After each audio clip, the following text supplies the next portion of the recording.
Hey, good morning, everybody. This is Patty with Get Personal Patty, and I'm doing for you my paycheck for September 9th.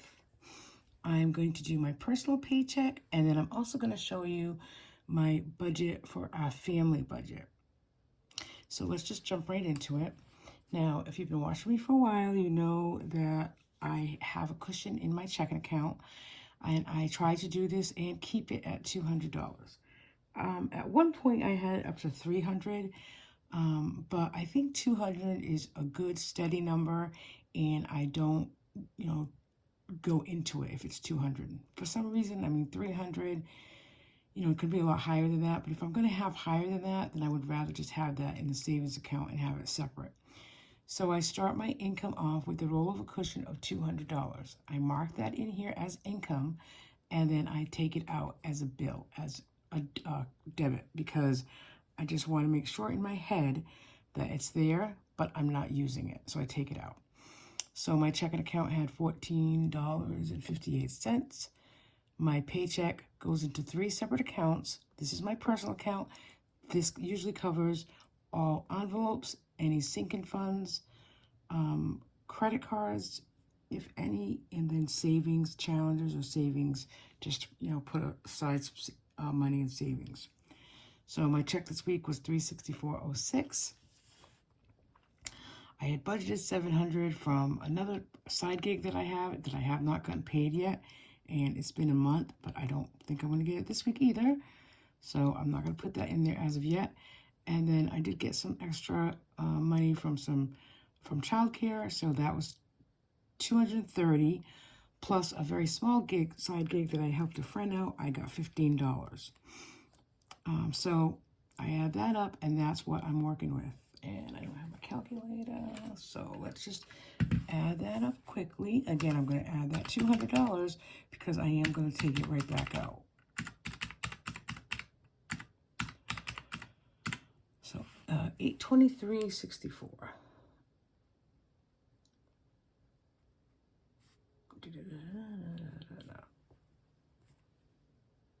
Actually, that doesn't sound right. So 245, 364.06, 1458. Yep, okay, that's right. Okay. So then the first bill to come out is my cushion, and then I transferred $15 into my savings account, and that really represents that $15 here that I got extra. And I don't think there's any other bill coming out this week. So if I go back to my calendar, this will come out of the family budget. That comes out to the family budget. I think my husband's Capital One credit card is a small balance. So I'm going to pay that. I think it's $55, but let me see. 55. Yeah, I think it's $55.17. So I'm going to pay that here. So then I'm going to tally those up. I can do that, just minus that. Okay, that brings it to 270 minus 824. Now I do have a lot of different side gigs. So this is my main job. I do work 35 to 40 hours with a full-time job. And I'm in Massachusetts, if that means anything, other than we have high taxes. And things are, I don't know if they're, as expensive as everyone else. You can tell me. I'm a pretty open book with our groceries or dine out. We do have a minimum envelopes for dine out and groceries. And again, that's just because we have food in our freezer. I do butcher box for meats, every few months. It's just my husband and I and my daughter. So, we don't have a big budget for groceries, and it's $300 this month. And then for dine out, we do dine out like everyone else does, and I do try to curb that to once to twice a week, and we have $60 budget for that. And I'm also on a health journey to lose weight, so I, don't want to go out and have a big high carb meal. If we go out, we usually share one meal, or I have a salad, or I have a soup and my husband gets something. So there you have it. And then there's gas always. We don't really fill our cars necessarily. We have in the last couple of weeks. I put like, I'll tell my husband, put $40 or in or fill it, whatever comes first. So depending where it is, if it's a half a tank, obviously $40 should fill it. But if it's, really low, then 40 would not fill it. So that's how we do gas as well. So that's the bill section. Then the envelope section, I do 3 envelopes usually, not envelopes, but it's in the envelope section: dine out, groceries, and gas. So gas and groceries is usually a debit if we need it. And dine out is $60. If I know we're going to go grocery shopping that week, like Friday or Saturday for sure, then I might take out cash and then just use cash when we go grocery shopping. But I know this week we will not go grocery shopping because we have vegetables, we have salad, we have, what I really need to do is meal plan. And I was on a good kick with meal planning, hopefully getting back into the fall and winter. The summer's, easy enough not to meal plan as much, but in the fall and winter I usually do. So that's what I will start to do. And I might switch this into a cash envelope. But dine out is cash envelope at $60, and then gas is not a cash envelope. That's a swipe as well. So over here in sinking funds, I only concentrate on a few sinking funds on a monthly basis. In the beginning of the month, I reevaluate my budget, I reevaluate my sinking funds, and I concentrate on a few. Because personally, I find to have too many sinking funds stresses me out. And it stresses me out. Oh, I can't put this in it. Oh, should I put $5 in it? Oh, I want to put $20 in there. So I don't do that. What I do is every week I have been doing 5 for 5. So it's 5 separate envelopes that get $5 a week in them. And so I pull out $25 at the bank. I've already done that and I've already filled it. So I'm going to put 25 here. And those envelopes are myself, my husband, and my daughter's birthday, piano lesson, and monthly out to dinner with the girls. So if I start putting, my birthday's in December, my husband's in November, my daughter's in August. So already I have started creating $5 a week for her birthday for next year. So maybe in December I decide I'm not going to fund her, her birthday that month. I'm going to fund, I'm going to put extra money into the dog's envelope with that $5. Whatever it is. But for the most part, I do that every week. 5 for 5. It's an easy $5. It's only $25, but it covers 5 envelopes.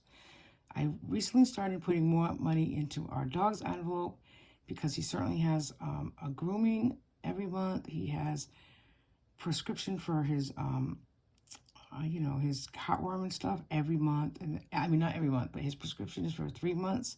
And it's usually like $105 every 3 months. So I want to have that money ahead of time. And then I just started recently putting $20 a week, last week and this week, $20 a week to get some of my bills, our fixed bills, more so our electric and gas bill or our Xfinity bill, Comcast, 1 month ahead. So I just started putting $20 in an envelope. We'll see what happens, come fall. And then my savings challenge, I do 2. The word of the month, I choose a word.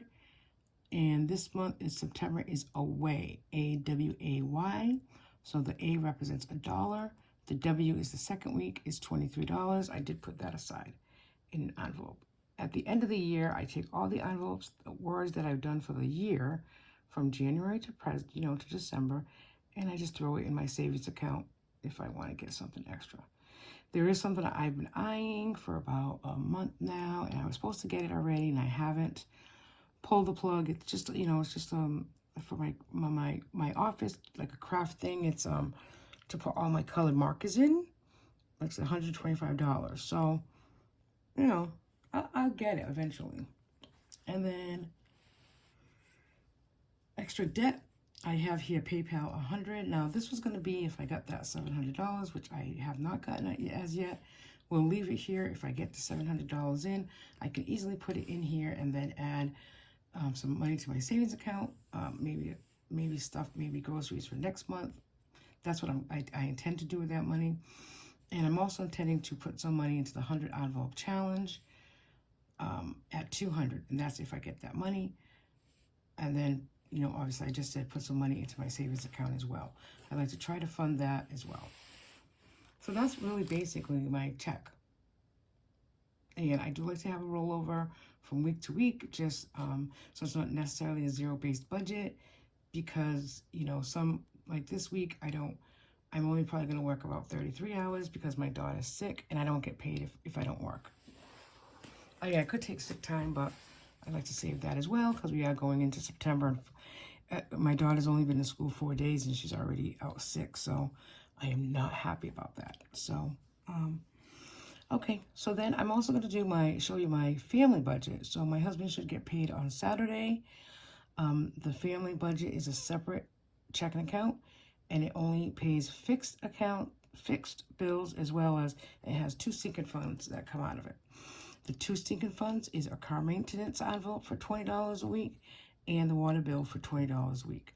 Our water bill is paid twice a year, once in May and once in October, and usually rides around $350 to $400. So I want to make sure that we have the money in cash, put it in the bank, and we'll just pay the water bill. There's no worry about when it comes, where the money's coming from. So I started that in, I think July. I started putting $20 aside. So we would be prepared by the time the water bill comes. And the car maintenance is more so like for plate registration, the sticker, which mine is due in September. So I think that's like $65 or $70. So everything adds up. So I like to put things like that aside in an envelope and be able to have, the cash when those bills that we know are coming up in the future come up. So this is the family fixed account, okay? So my rollover cushion and checking account balance is $200. Every week from my check on a weekly basis, I put $250 toward the fixed bills account. And then from the business, my husband is self-employed, so from the business, I have to determine how much I'm going to put here. Because the other thing that we have coming up on the 17th is we're getting our yard landscaped. We're assuming that he's going to be doing it, and it might be about $2,300. So we're going to budget $23,000, and we need to have that when the 17th is, next Saturday. So right off the top, we have a cushion of $200 here. Our mortgage we put aside every 2 weeks, which is when my husband gets paid, so that we know that we're paying it on a monthly basis, and that's $1,300. My car payment is $356. Car insurance, I paid $100. Pet insurance comes out on the 14th. That's $36.92. Max, which is our dog, his physical is on the 14th, and that's going to be $375. And then Capital One is due on the 15th. This is the money that we spent while we were we went to New York, so that's $300. So that's our bills plus that $2,300. So you can add that just quickly. That's what things are going to cost in the next, week and a half or so. And then on to 23. So that's, $49.67.92. That's what my budget says I need to do, and obviously the bulk of that will come from my husband's business. So, the only thing that I can see here that maybe I don't need, so next week, my $250 will go in here, and that can go for part of that Max's physical, and Capital One card, I could possibly just pay half now, and then next week's my personal check, pay the other half. I do want to get paid off by the end of the month, because that was the deal. Once we paid off all the credit cards, which we recently did, the deal was we're not going to use it unless we can pay it off the next month. So I need to pay that off. It's just something in my mind that I don't want to start credit card debt all over again when we just paid everything off. So nothing comes into envelopes for variable spending from the family budget. And like I said, the sinking funds, the only two is car maintenance and the water bill. And then I put these on here for extra savings. IRA, my daughter's ABLE account, and then my retirement account. I'd like to start putting $50 in every 2 weeks. So $100 for now. When we can put in a little extra, we will. But it stays on here so that when we decide how much we're transferring from the business and taking care of these bills, we can, if we have left over, we can put it in these accounts. So really, those are my family budgets for personal and family for this week. The only thing I'll do as well is update my expense trackers, which I do it on a weekly basis and using the highlight method. So again, I can look on here and see exactly per the colors, the highlights that I've used, where we're spending our money. So I think September does look like a good month. It's just, you know, I feel like every month there's just something else. Like the landscaping, like Max's physical. We've already moved it twice. And, you know, he needs his physical. So we'll just, I do have the pet insurance. I think they cover some portion of that once you pay it. But again, you have to come up with it to pay it. So that's what, for me, what the paycheck method is all about. It's really, you know, doing it week to week or bi-weekly when we get paid and not really worrying about it the other weeks. And then sinking funds for me is really about when you know something's going to come up. You don't want to worry and stress about where the money's coming from. You already have it. So that is it, folks. If you have any questions, I'd be happy to answer them. I appreciate that you're here and you're looking at my videos. Please, you know, consider subscribing and give me a thumbs up. That helps my channel out, which I'm trying to grow as well. Thanks, everybody. Bye.